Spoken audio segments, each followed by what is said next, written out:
Okay, so here I am in the Cybertruck again. I am headed to the DFW airport to catch a flight. And I debated taking the Rivian or taking the Cybertruck. It's easier to get the Rivian out of my garage, but because I have to pull it out in order to get the Cybertruck out. So I could have taken it, but honestly, it's my wife's daily driver, and I didn't want to leave her only with the Cybertruck. We don't have a third vehicle right now. And long story short, part of my hesitation taking the Cybertruck is somebody doing something to it here at the airport while it sits as I do a quick flight. I'll be in and out probably in 24 hours. I'm flying out of state. I've got some meetings, and so I'm flying from Dallas-Fort Worth to another state and then flying back tomorrow. But, I got to thinking about it and thought, the car has insurance. It's got Sentry mode. I've got plenty of battery charge. I'm at 76%. By the way, super efficient, 8.8 miles. FSD's been driving me, and 277 watt hours per mile. So that's like over 3 miles per kilowatt hour. Overall, in the local driving, 381 watt hours per mile, which is probably 2.6 miles per kilowatt hour. Pretty darn good for a big, heavy pickup. Anyway, I got to thinking about it. I'm not going to let people's insanity deter me from using my vehicle. So it's going to go to the airport. It's going to sit in parking. Sentry mode will be on, and I have insurance if something would happen. I'm going to park it in the parking garage at DFW, and fingers crossed nothing happens. But I'm going to go ahead and use the vehicle. I'm glad to see that people that are vandalizing other people's vehicles are getting charged with crime, because it is a crime.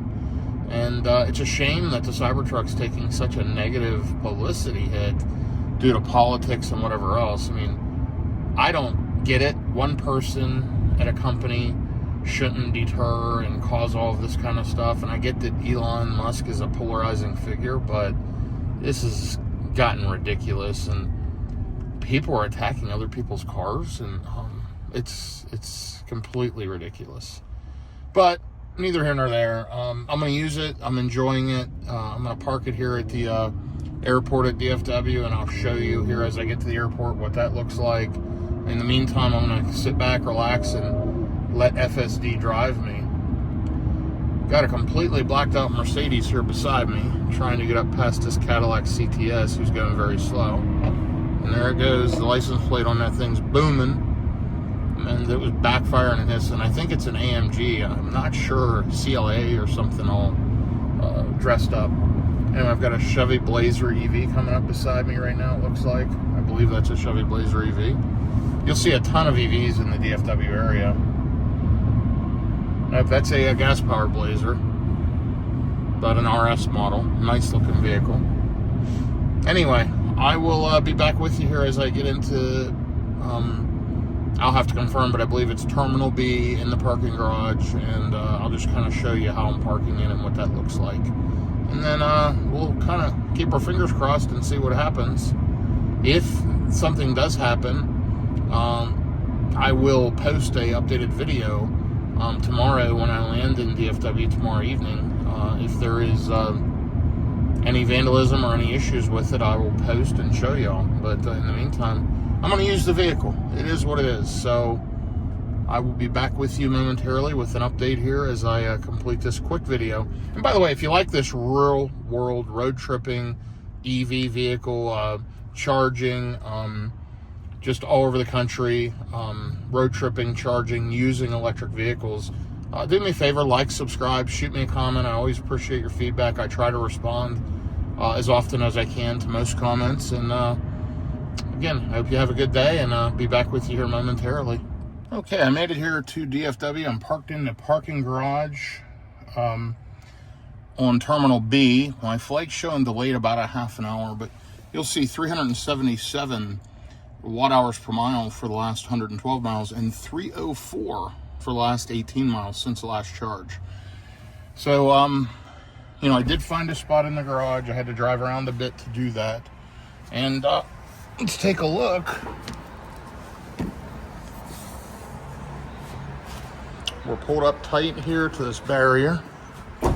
The truck is not sticking out past the line, so we're right on the line.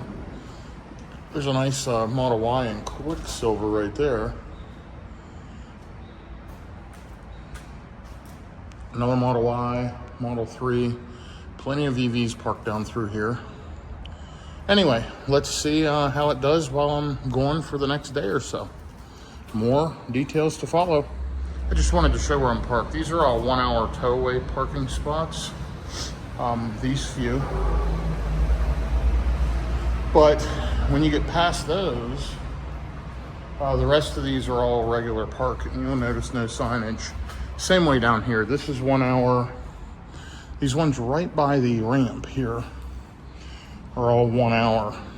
But that one's 1 hour, that one's 1 hour. Where the Cybertruck's parked and the rest of the way down are not 1 hour parking. So I am safe here. So you'll see not 1 hour parking in front of me or all the way down. So anyway, that's good. Yeah, I am parked by B48.